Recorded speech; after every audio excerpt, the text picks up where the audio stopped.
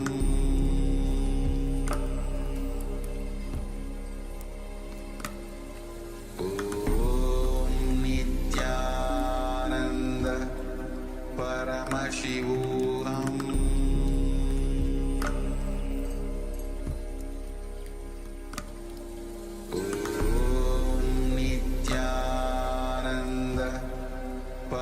Paramashivoham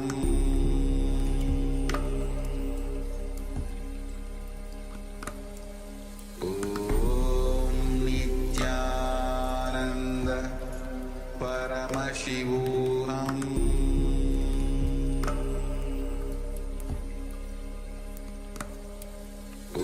Om Nithyananda Paramashivoham Paramashivoham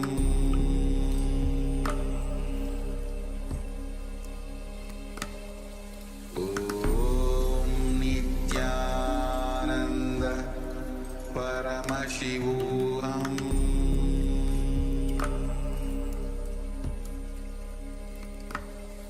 Om Nithyananda Paramashivoham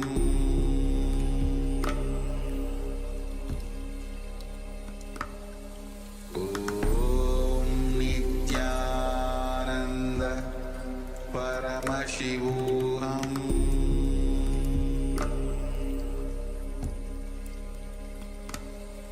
Om Nithyananda Paramashivoham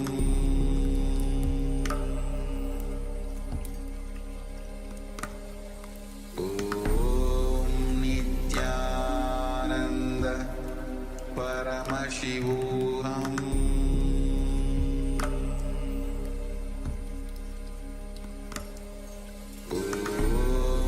Nithyananda Paramashivoham Paramashivoham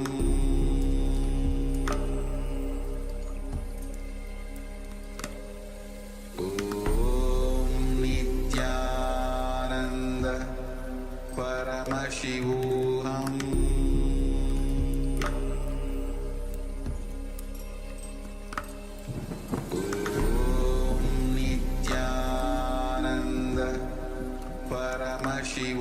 Om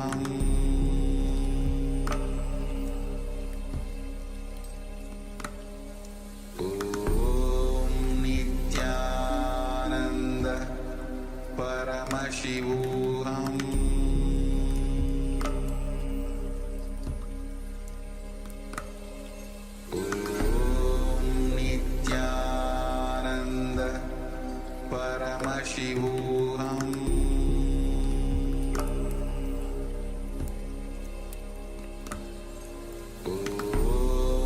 Nithyananda Paramashivoham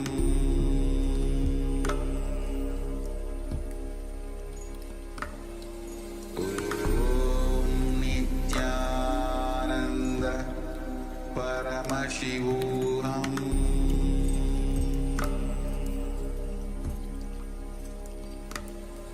Om Nithyananda Paramashivoham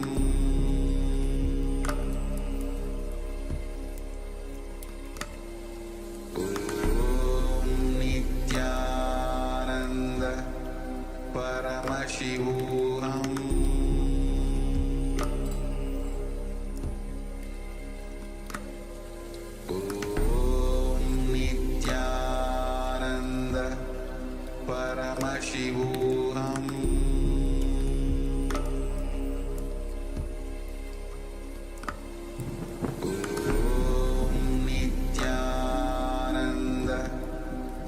Paramashivoham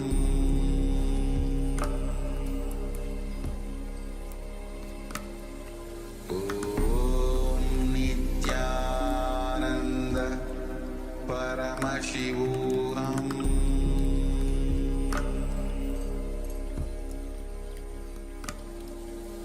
Om Nithyananda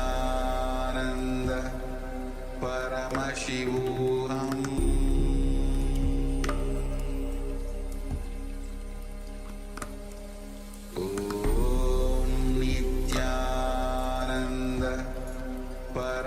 Paramashivoham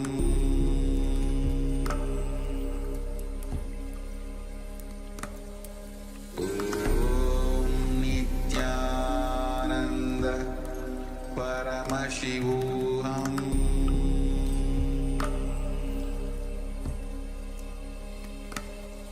Om Nithyananda Paramashivoham Paramashivoham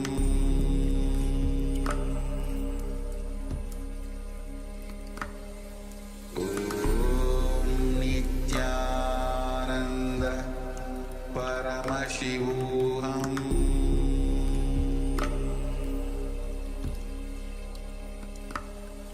Om Nithyananda Paramashivoham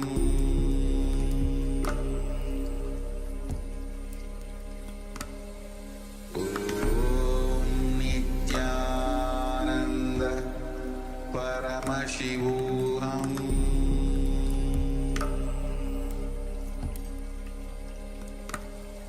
Om Nithyananda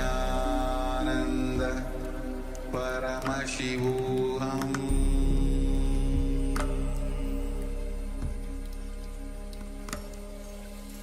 Om Nithyananda Paramashivoham Paramashivoham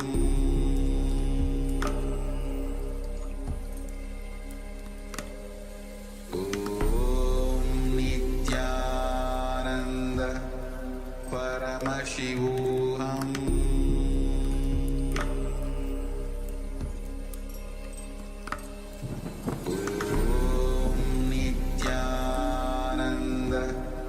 Paramashivoham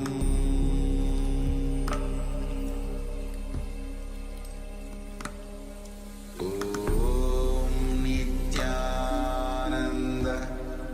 Paramashivoham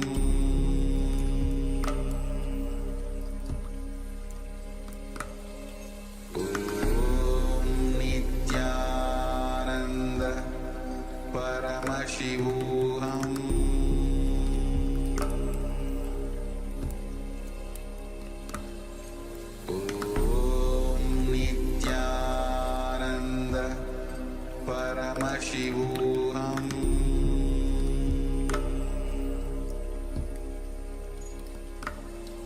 Om Nithyananda Paramashivoham Paramashivoham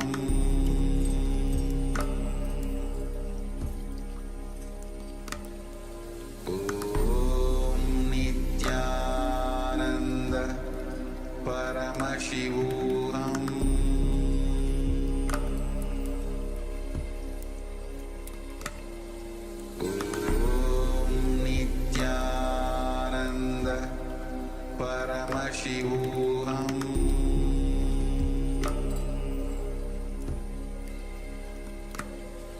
Om Nithyananda Paramashivoham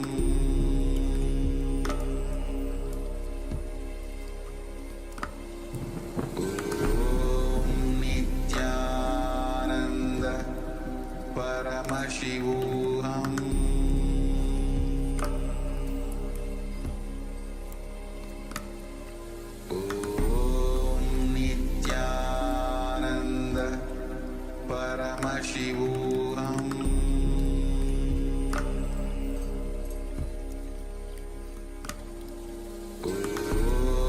Nithyananda Paramashivoham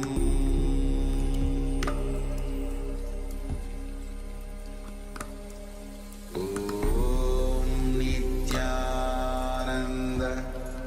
Paramashivoham Paramashivoham Om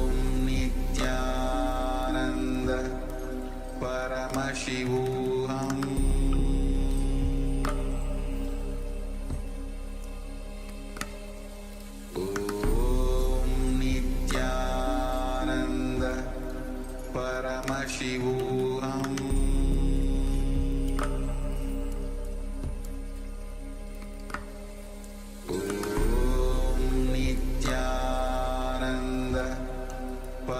Paramashivoham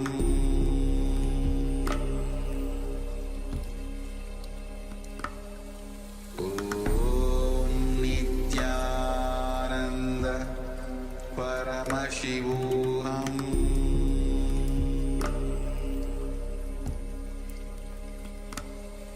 Om Nithyananda Paramashivoham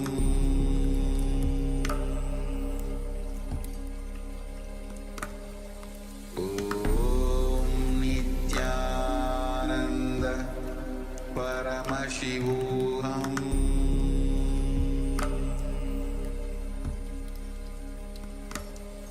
Om Nithyananda Paramashivoham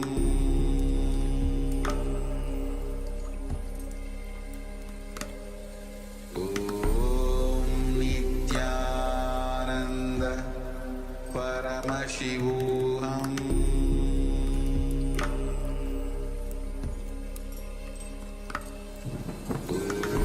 Om Nithyananda Paramashivoham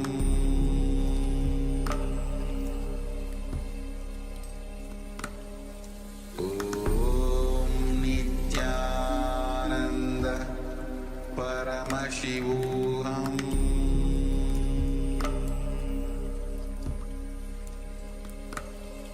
Om Nithyananda Paramashivoham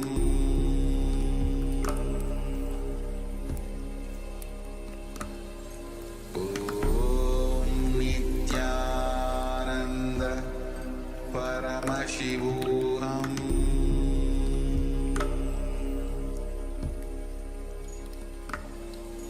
Om Nithyananda Paramashivoham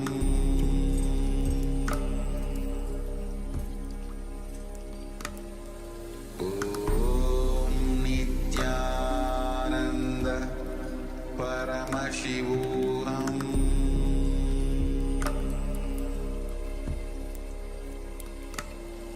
Om Nithyananda Paramashivoham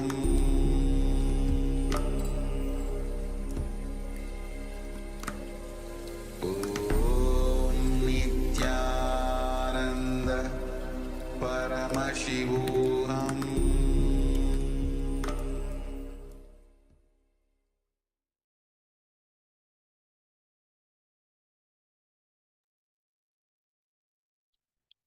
Yes. Now you will check the size of the object. What was the size before and how much it has increased. So Ma Lisa Wang, Ma Fixing Wang, John Han, please put your all the power manifestation in the chat, how much it increased.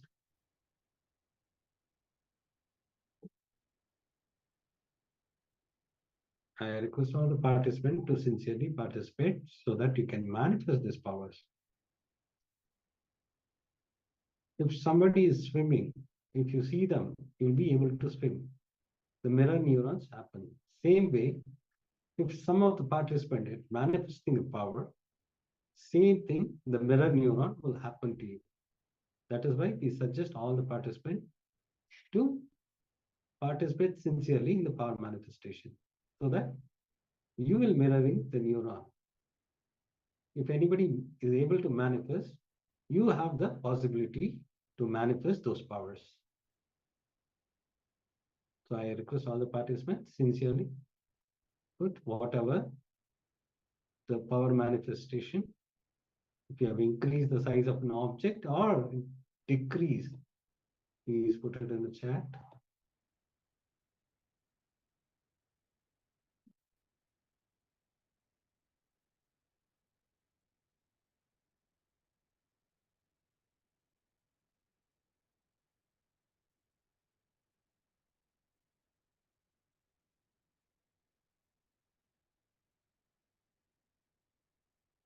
We will give you a few minutes so that you can put it in the chat.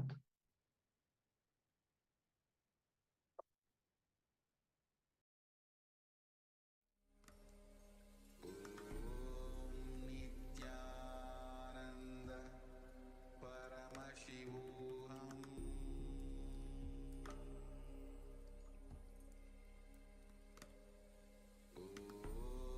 Nithyananda Paramashivoham. Yes, whenever you are sharing your power manifestation results, you will build that confidence. See, even if you say it doesn't look like the object has changed, even sharing that is just acknowledging that you are participating, that you are manifesting, acknowledging that you are making yourself available for Paramashiva to manifest. So then all you need to do is manifest more power. So you should want to express yourself, you should want to share. Then that excitement that's going to come when you actually manifest the power, when it actually expresses fully, if you share that also, then you will inspire others to join you, others to manifest as well. So yes, they will also celebrate with you. See, the moment you manifest the powers, they will be also able to manifest the powers. If you are not able to manifest the powers, just declare, because you are in Nithyananda Sabha. Swamiji is going to hear you. So if you pray sincerely, it will manifest. The only thing is required is the bhakti and the surrender to Swamiji. Because you always think about you, not about Swamiji. That is the reason we insist to visualize Swamiji on your third eye. The moment you visualize Swamiji, you are inheriting his qualities. You will be able to manifest the powers. Just that sincere, deep gratitude is required from your side. And drop always this I and mine. This ego only stops you from manifesting the power. The moment you drop your ego, you will see simply you are manifesting the power. Because Swamiji is inside you, who is residing inside. The Paramashiva will manifest the power through you. So do it sincerely, have that gratitude.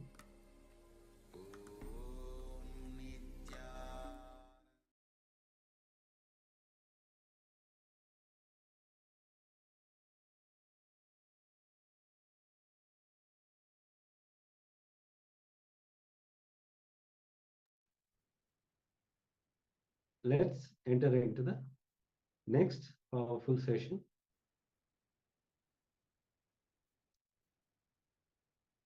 we're going to learn how everything that we experience is our very own expression, our very own extension.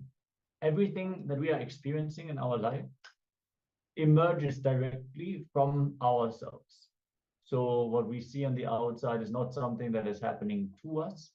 It is something that is happening from us. Swamiji is going to share the various different powerful cognitions.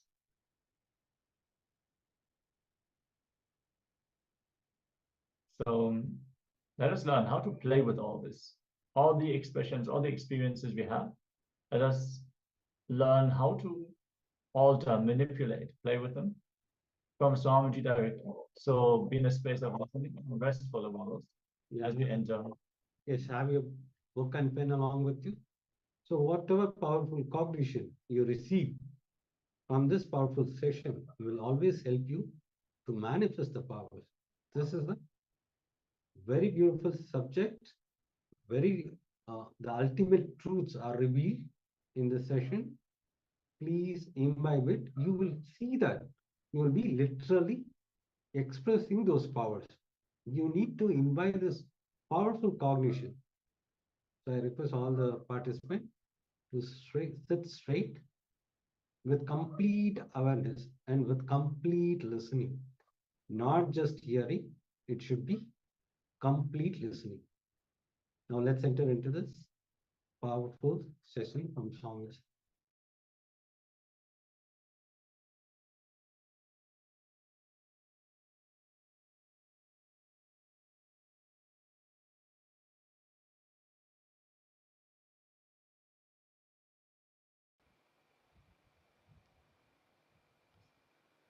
Now listen to this thought current.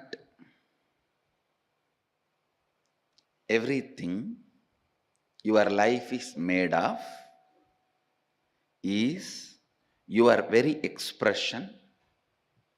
Listen, everything your life is made of is your very expression, experientially playing with them, changing them, altering them, manipulating them is powers, siddhis. Understanding, no need to play with any of this, you are beyond, and going beyond is enlightenment. Listen now. Listen now. Now what I said is pure science. Mahadeva gives a very powerful practical methodology to experientially realize this statement. The statement which I uttered now is a sutra, pure science. Whatever you see in your life, including the walls of this hall and me sitting in front of you, this throne, your chair, the people sitting around you, everything is made of a material which is from inside you. You can alter, manipulate, extend, reduce, change everything as you want. Please understand. Everything you see in your life is made out of a stuff which comes from your very self.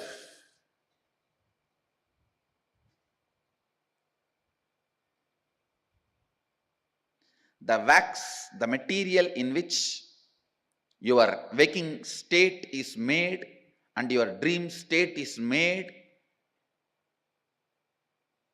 that material is from you, inside you, just like cobweb. It's from you, the material is manifested. Listen. Listen. How this can become our realization? How this can become our realization? This thought current now which I said is a pure science. Now Mahadeva comes next to applied science. How to make that into reality for you and how to use that in your day-to-day life. It's a very beautiful revelation. Listen. Mahadeva says,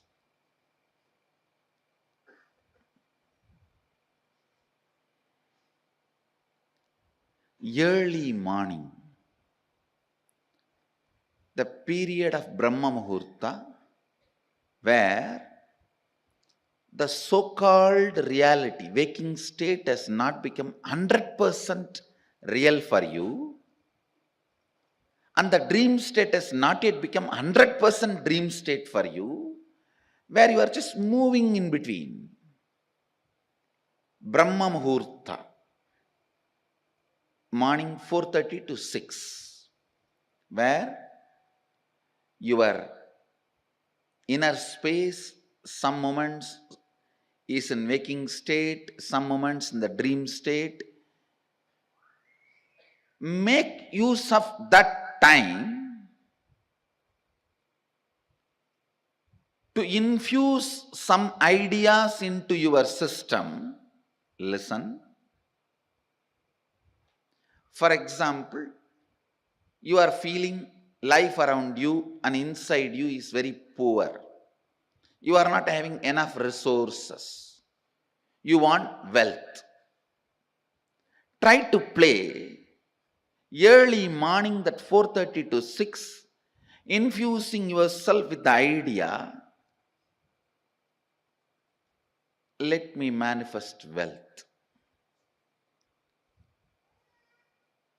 Your visualization should be more towards wealth, not towards moving away from poverty. Please understand, if you say, let me move out of poverty, you will be all the time visualizing poverty. No. Move towards wealth, visualizing wealth. The first thing will happen when you consciously play with your Brahma Muhurta consciousness. That is a unique consciousness. That's a unique time and space where you are neither fully awake, nor fully sleeping, nor fully dreaming. You are like a original material out of which you are made is available for alteration, transformation, manipulation. The material out of which you are made is available to yourself at that moment. Just few days from today to next Sunday, this 1 week, every morning, this Brahma Muhurta time, try to play with your consciousness. I gave you the example of money because that is the biggest problem everyone has. Whether you have or don't have, you have a problem. If you don't have some type of problem, if you have some type of problem,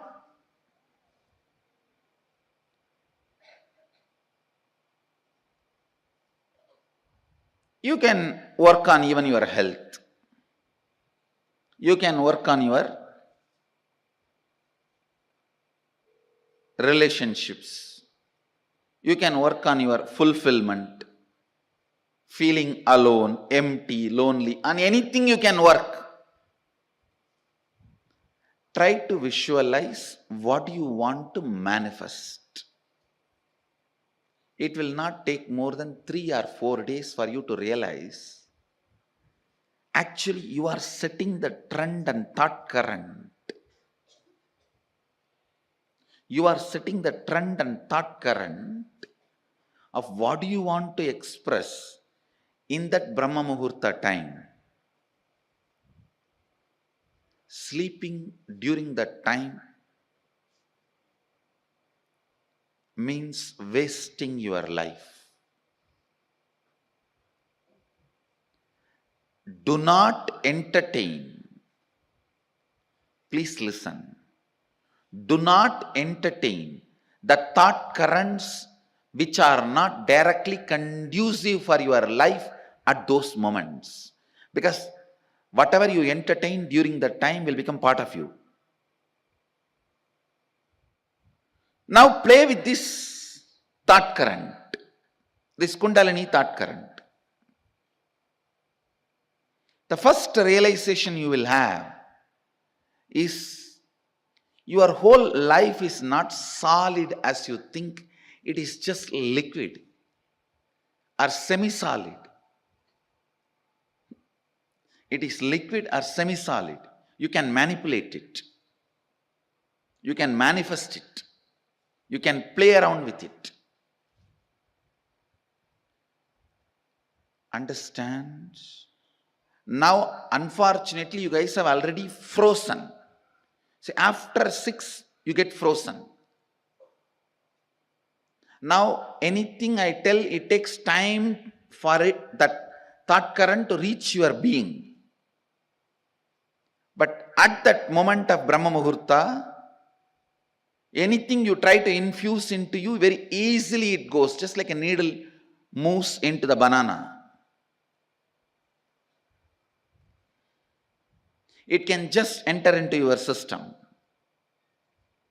Meditate on this. This thought current can awaken your Kundalini. Kundalini awakening means understanding you and the stuff out of which your life is made is ultimately from you.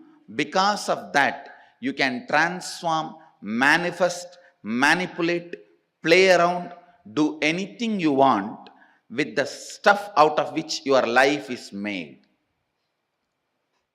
Understand, when you work on this thought current of everything you manifest is you,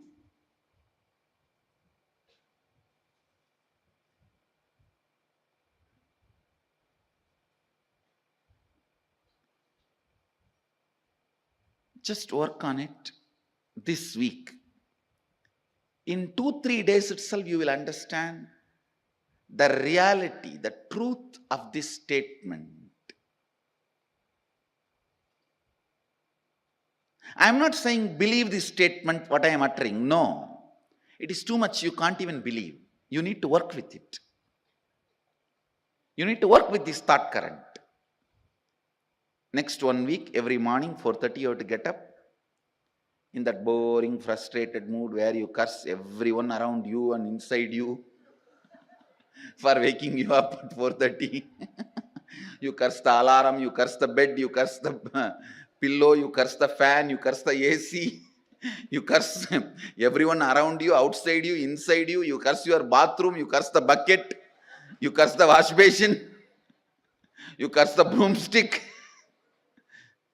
So in that mood, stop cursing and put this idea, sit and think, contemplate. Swamiji said, me and my life, everything around me, inside me, I am manifesting that material, that stuff. If I see love, if I see anger, if I see frustration, if I see enmity, if I see friendliness, everything I see in my life, I perceive in my life, I experience in my life, all that is manifested from me.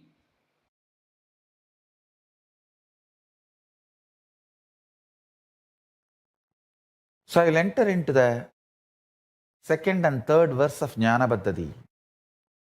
Tatsarvam gatayishyami yoga yuktya shrunupriye yatsvarupam nijam suddham vyapakam sarvatomukam sarvabhudantaravastam sarvapranishu jivanam yogagamyam durasadam dushprabam hridadambihi. Mahadeva Paramashiva is saying in the second verse, Yat Swarupam Nijam Suddham, my state is real and pure. Listen.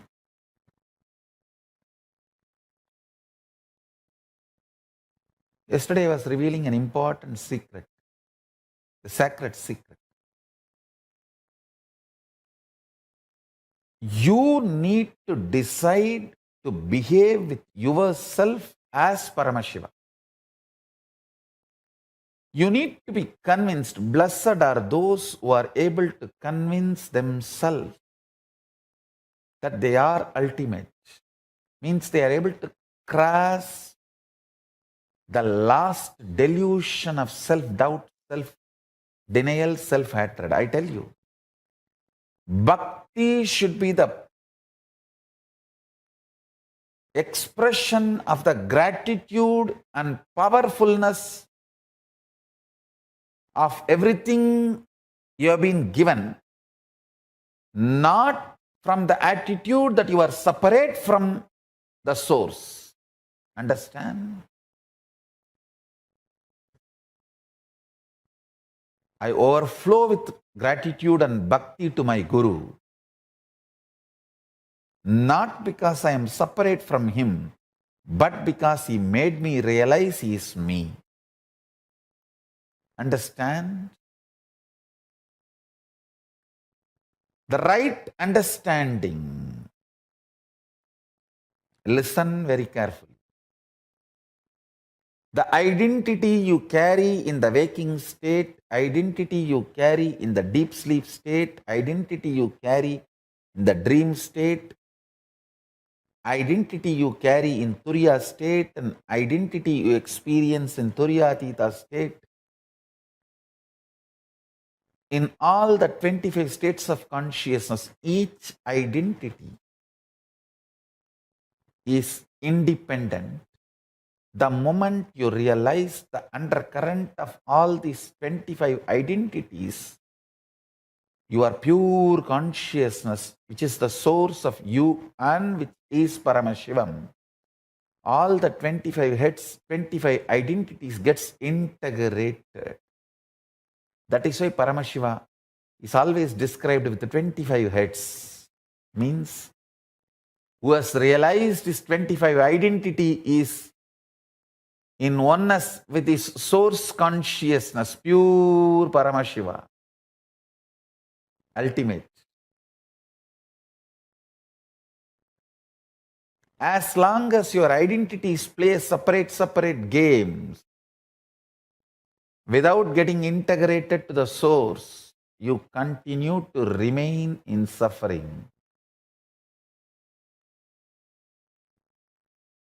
When you are ready to cross your self-doubt, understand, courage to cross the self-doubt, self-denial, self-hatred is tapas, vairagya.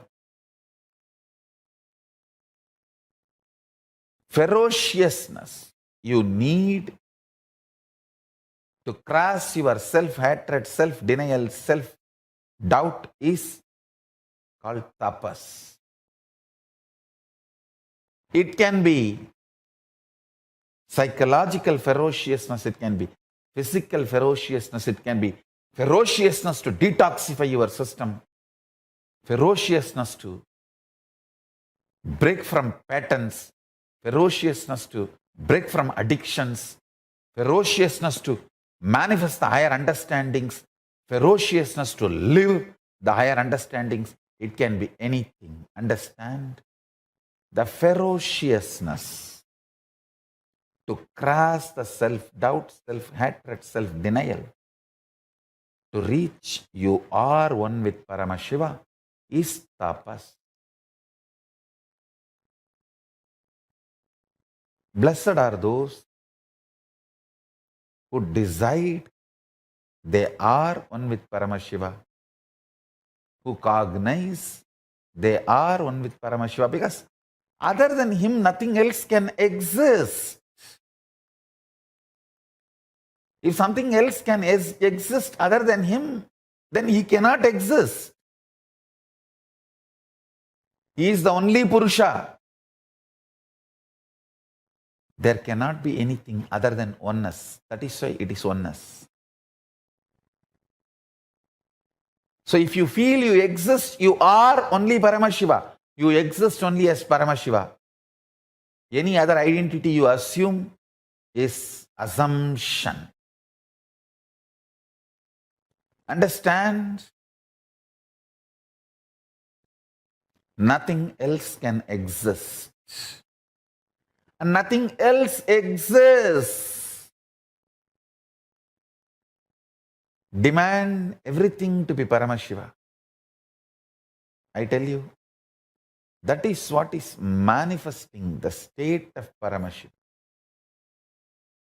Deciding, declaring yourself as Paramashiva to yourself, intensely demanding yourself to be Paramashiva by yourself is what is manifesting the space, the state of Paramashiva. That is what is manifesting the state of Paramashiva.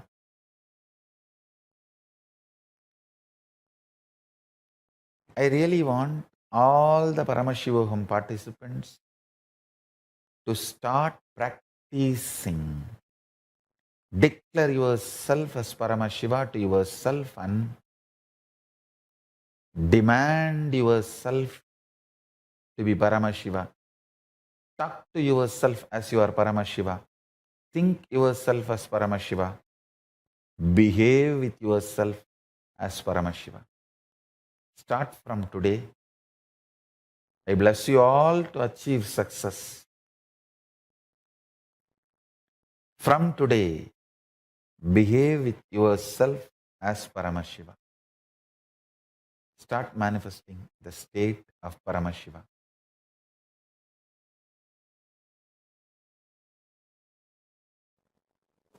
Paramashiva moves this whole universe without thoughts, being in the state of Paramashanta Swarupa. That shows thoughts are not needed to run your existence as Paramashiva manifested it. Thoughts are your feeling something is missing, inadequate, not enough, incomplete. That insecurity, suffocation, incompletion, that generates something cranky, worms going in your brain.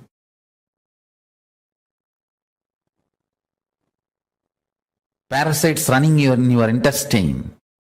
That crankiness, the thoughts and thought currents generated by that crankiness is not needed to run your life. This is the most powerful, important cognition you need to cognize. Understand, Hinduism fundamentally does not believe in belief system or faith system. It very clearly explains the methodology of powerful cognition-based functioning system. I am not going to tell you, believe, you don't need thoughts to run your life. No. I am going to say, Shravana, listen, Manana, internalize, Nithyananda, start living this powerful cognition. So the powerful cognition I am giving you now, Paramashiva, running the whole universe, much more than what we are running in our life. He is running it from the space of Paramashanta Swarupa, without any thought currents, out of pure intelligence. When he can run, you can run. Decide. You will be in the space and state of Paramashiva, Paramashanta Swarupa, and live your life. You will see thoughts and thought currents become redundant. They just fall off from you. Like an old skin getting peeled off and falling. The old hair falling. Old nail falling. Just like old things fall off from you, the ideology you need thoughts and thought currents to run your life will fall off from you. Meditate on this powerful cognition. Internalize it. Internalize it. Manifest it. Do Shravana, Manana, Nididhyasana of Paramashanta Swarupa. Paramashiva, who is so big, he does not need thoughts even to run this whole universe. Even to run this whole universe, he does not need thoughts. Why do you need thoughts to run your life? Too small. Decide to be in his space by listening, internalizing and manifesting this powerful cognition in your inner space. Live and experience thoughtless space. There is a space below your heart center, above the navel center, Anandagandha chakra, where all the 21 chakras, above 7, middle 7, below 7, all the 21 chakras merge in. In that Anandagandha space, remember you are Paramashiva. What you feel as Paramashiva, what you feel as I and Paramashiva is one and the same. With that decision to cognize Paramashivoham, Paramashanta Swarupa, Paramashivoham, He will manifest more and make you cognize you don't need thoughts and thought currents to run your life.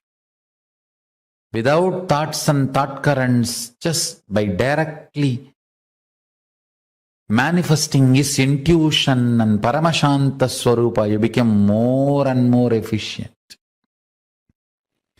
more and more energetic, more and more alive, more and more spiritual, more and more strong, more and more enlightened. Your breathing and his breathing is one and the same. Please understand, this is the real good news he wants to tell you. If you are breathing, he is breathing inside you. Your breathing touches his breathing and comes back. Every time when your inhaling goes in and turns to come out, it touches his breathing and then comes out. So where your inhaling breath takes a turn as exhaling breath, that is where he is residing, he is available to you. His breathing and your breathing connects, only then takes a turn.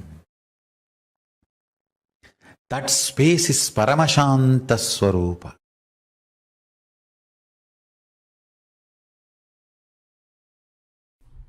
Because of that unfortunate thought current of irresponsibility becomes spirituality. We lost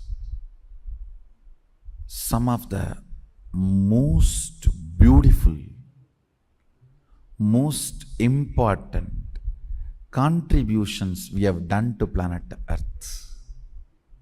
The origin and ultimate. Listen carefully. The origin and ultimate are one and the same in Vedagamic traditions. That is why the vision document is complete. The basic units, principles, tattvas with which we are asked to function is complete.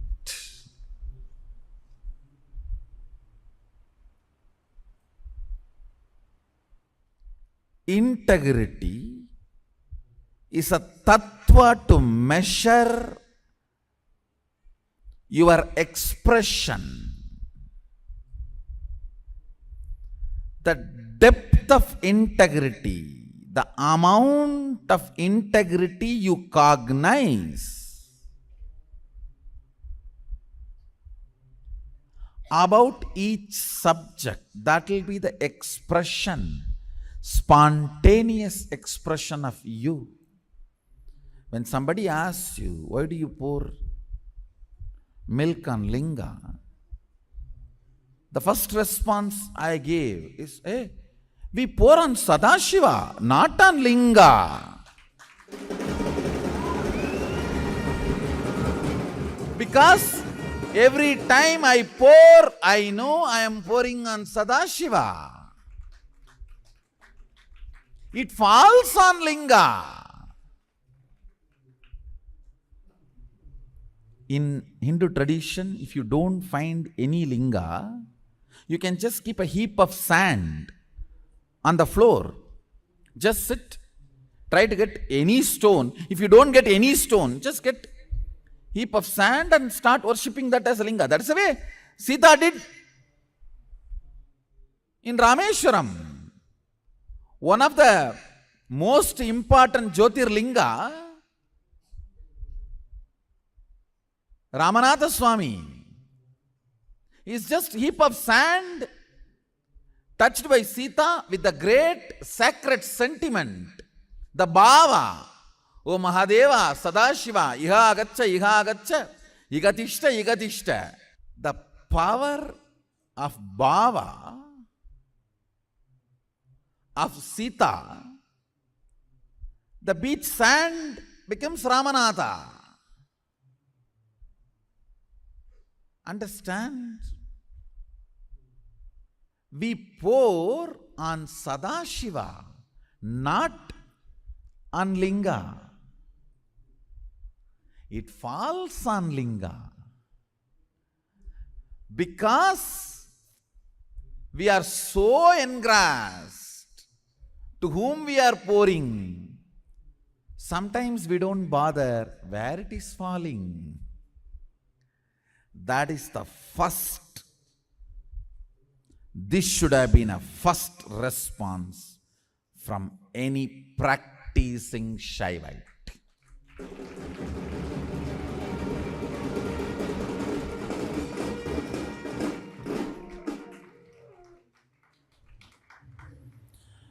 If you are integrated to your logic, naturally you will say, oh, I think it is oiling, massage. So that the stone won't crack. You mean to say it is oil massage therapy? And I do wonder, what kind of a stone absorbs the fat and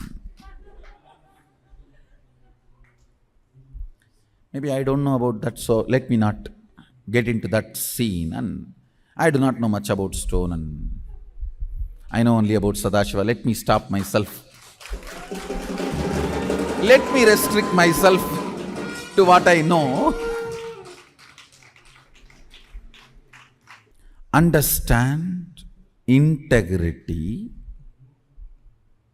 Listen carefully, because this is one of the important pain point with many people in the Sangha are suffering.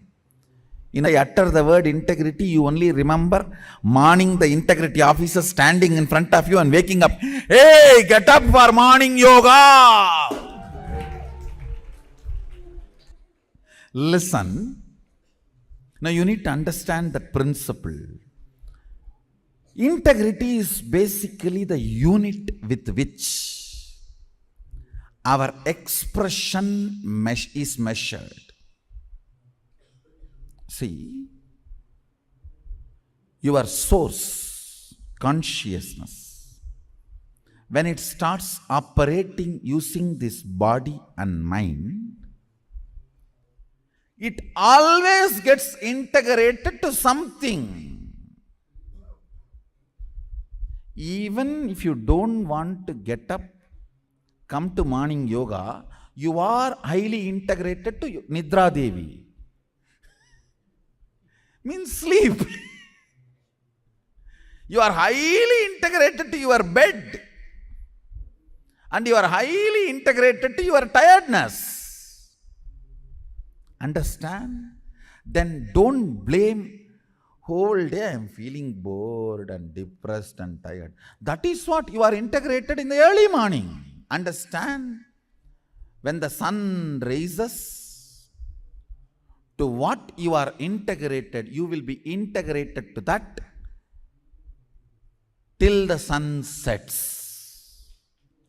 When the sun sets, to what you are integrated, you will be integrated to that till again sun rises. Understand? It's a basic principle of life. So when sun rises, to what you are integrated matters, because that is the time the commands are given to your body about the whole day which you are supposed to do. The plans are delivered to your system. If your plan is turning this side and pulling the blanket,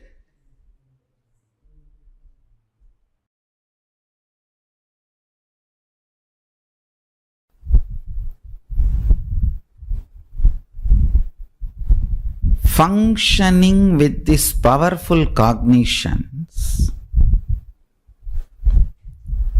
will make you experience your spiritual legitimacy. It will make you understand the best, most superconscious way to exist and relate. Understand?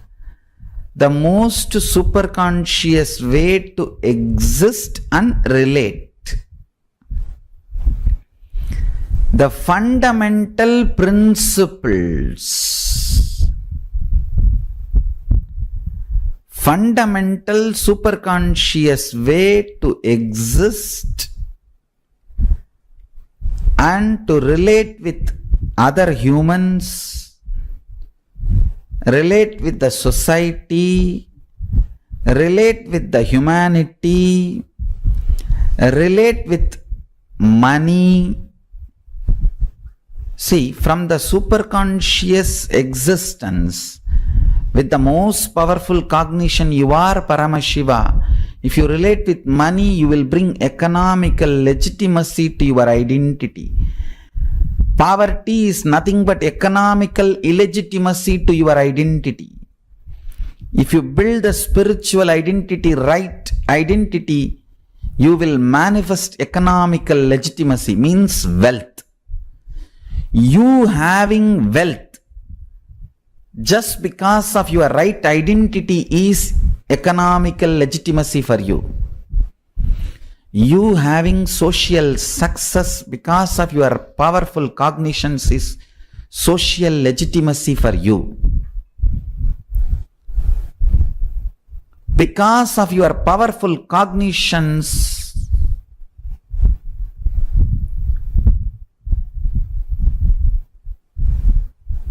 the way you carry yourself is accepted by everyone. The way you live becomes a culture, is cultural legitimacy for you. Bring powerful cognitions in your life, through that bring spiritual legitimacy to your existence, to your identity. With that strength, bring social, cultural, economic legitimacy to your existence. Naturally, you will be able to manifest anything you want. Understand? This whole science, manifesting the state, manifesting the space, manifesting the powers, manifesting the being, manifesting the superconsciousness of Paramashiva,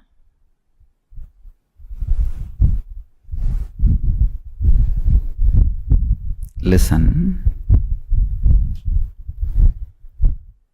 If you bring spiritual, social, cultural legitimacy to you, you will understand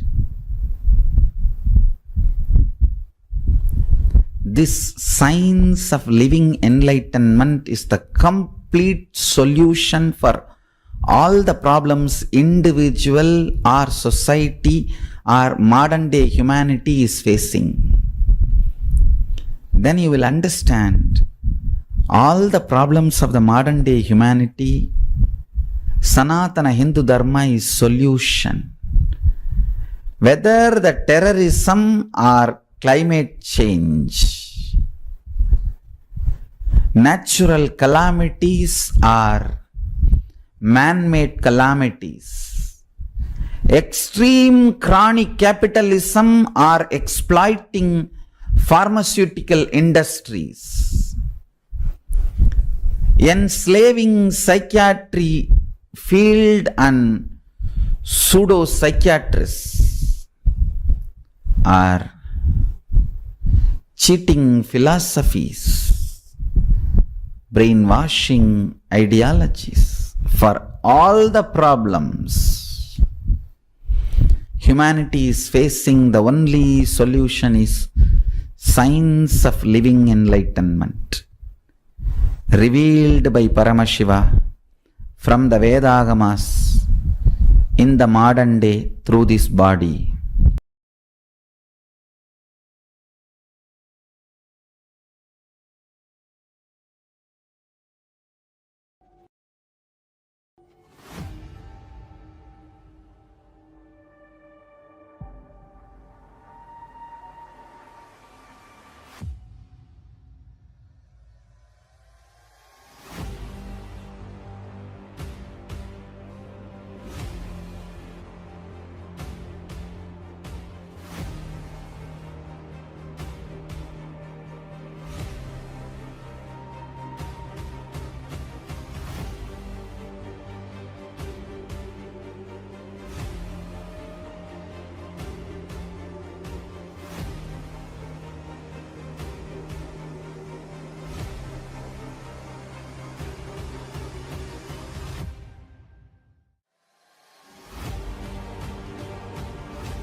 best day.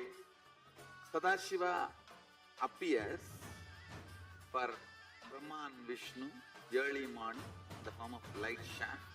Means the consciousness which is beyond time and space enters into time and space. Sadashiva declares, let me become many to celebrate myself. So morning we celebrate he becoming many. You can see every deity, every god, we go on light the lamp. So each, the Sadashiva himself becomes many. So whole campus we went round. It was such high energy. So again the many becomes one. Not only spiritually, even socially, this celebration forms a very important part of my life. Because this is the only celebration I enjoyed from my birth, at least in this body.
Today is the best day.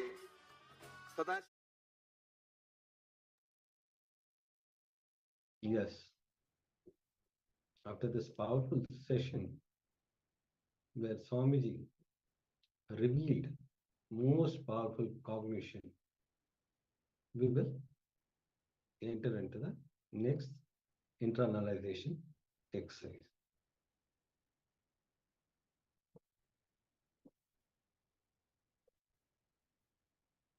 Yes, we are now going to enter into a completion exercise where we are going to complete with our very own father.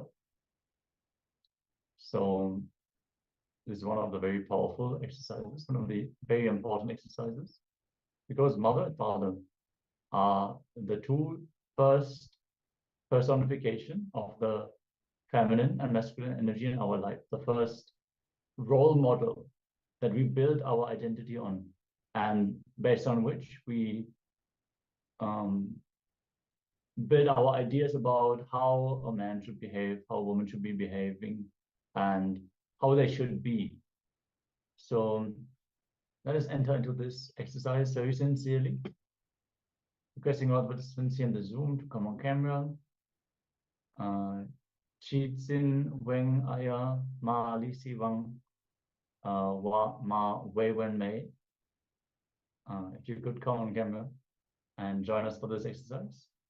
This will be a very powerful exercise, and it will help you to complete with the masculine component within you.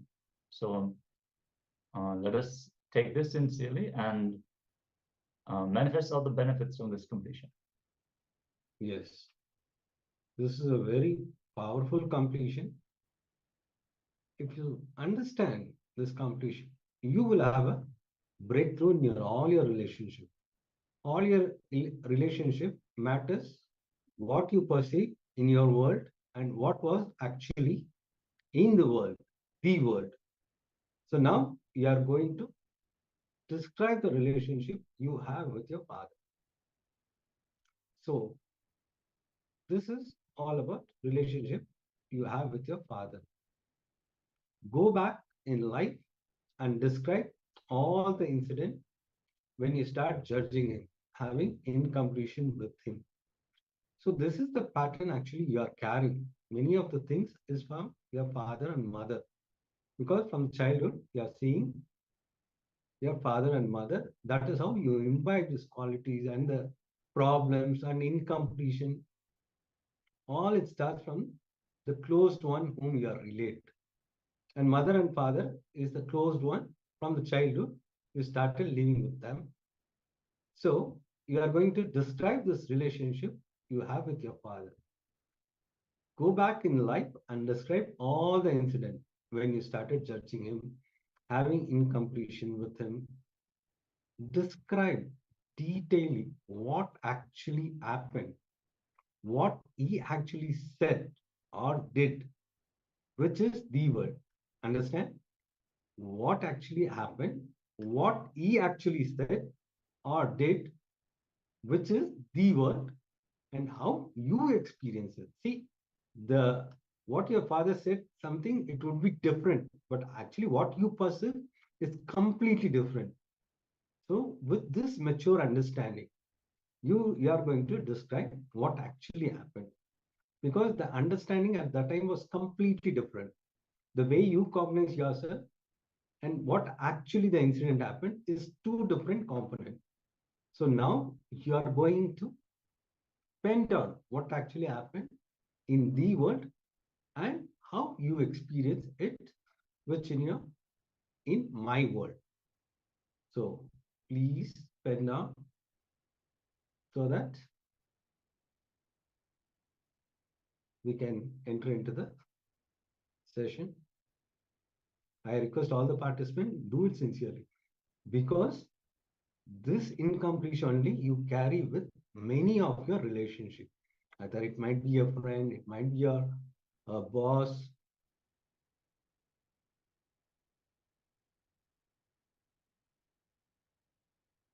So actually, this is the incompletion you project with everyone. So when you deeply look in, this is what you are relating with your friends or with your relationship, with your boss, with your colleagues. Actually, when you complete with this, you will see all the relationships getting healed. And the way you respond to others also will change. This is a very important completion. I request all the participants to do it sincerely so that you will have a breakthrough. Yes, just draw a small table, 2 columns, the world and my world. Under the world, you write exactly what happened without any perception, without any conclusion, any emotional interpretation. And my world is exactly that. What you perceive, what you felt he meant, what you think he decided against you, what is your experience of the happenings. So yes. So your father might have slapped you, and you felt, yes, he hates me, he wants me to be sad, he wants to torture me and all that. But you might have just not been able to control. You might have been fully out of your senses, and he brought you down. He gave you a smack, but all the anger, all the interpretations you put on top of that, that is my world. The world is very binary, very plain. There is no room for interpretation. It is the simple happening. So describe both and see how much you are adding onto it, how much you are telling a story based on what you want to believe, how you want to frame the situation. And if you really look in, the story is actually what leads to the suffering. If you can see the situation as it happened, you will see it, okay, this is what happened, and that's all. There's no aftermath. Okay, so if you have any questions about the exercise, let us know. We will happily help you out. Because if you see this, same thing you'll be projecting with your boss, because this is how you created the pattern with your father. And that is why you also, the same thing repeats again and again until you have a breakthrough, until you complete.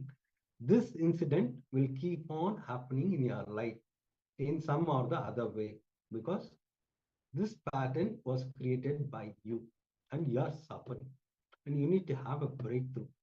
So do it sincerely. You will see the moment you heal the relationship with your father, you will see you have the good relationship with your boss. So go back in life and describe all the incident when you started judging him, having incompletion with him.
Yes. Now, the second step will be invoking your father in the mirror and complete at least twice by talking out loud, because you have to be loud and clear. Invoke your father in the mirror and complete at least twice by talking out loud. Invoke your father in Swamiji's Atmamurti and complete at least twice by talking out loud. If you want to have a private space, just come close the door. But you have to be loud, you have to be clear. That is how it is going to come out, because it has to come out. So please Invoke your Father in the mirror and complete at least twice by talking out loud. Call your Father, complete with Him in the same manner. These three things you are going to do now. First thing, you are going to invoke your Father in the mirror and complete at least twice. The second step, invoke your Father in Swamiji's Atmamurti and complete at least twice by talking out loud. Finally, you'll be calling your Father and completing with Him in the same manner. Please do this exercise sincerely.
Yes.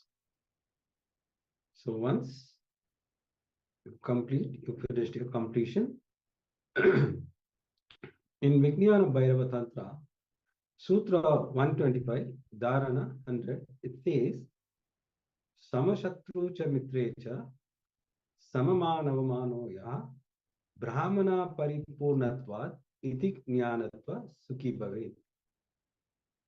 The translation goes, when you reside in the consciousness of sameness, you will see the oneness in the enemy and friend, in honor and dishonor, because of the powerful cognition that everything is complete and fulfilled with Brahman, the pure consciousness that is present everywhere. You will always be full and filled with completion. Cognizing thus, you will become perpetually happy. You will reside in that space of oneness when you have that complete completion. Yes. Now, with this complete completion, we will enter into the power manifestation. Whenever you have this completion, you will see that you will have a breakthrough. That is the reason we have this power manifestation session.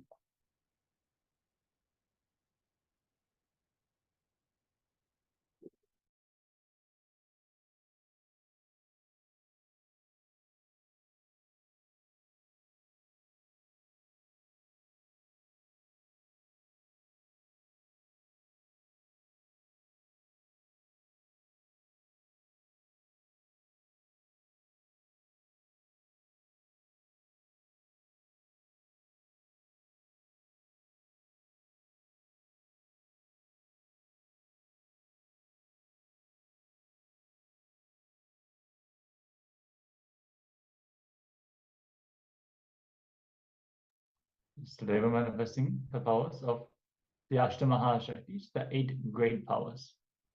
So first we manifested the power of increasing the height of an object, the size of an object, and now we are going to increase the weight of an object. So pick one object you want to manifest this power with and measure the weight of that object. You can even manifest this power with your own body. So if you don't have like a kitchen scale, if you have a body weight scale, you can change the weight of your own body as well. Yes.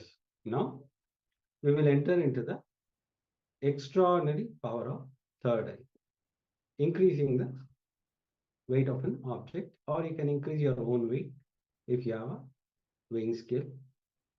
So sit straight,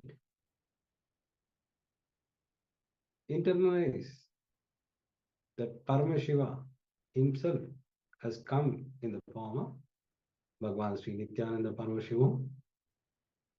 Visualize with Swamiji through the third eye. Intensely vibrate with this Mahavakya. Om Nithyananda Paramashivoham.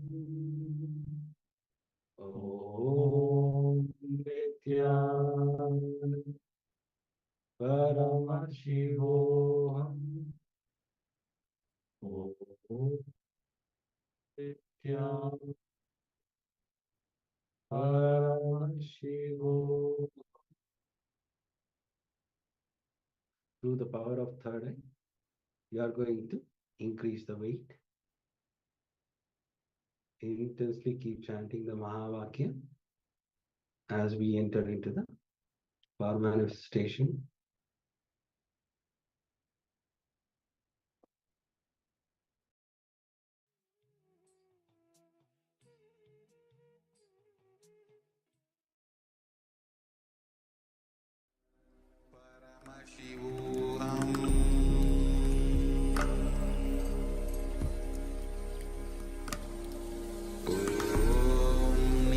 Nithyananda Paramashivoham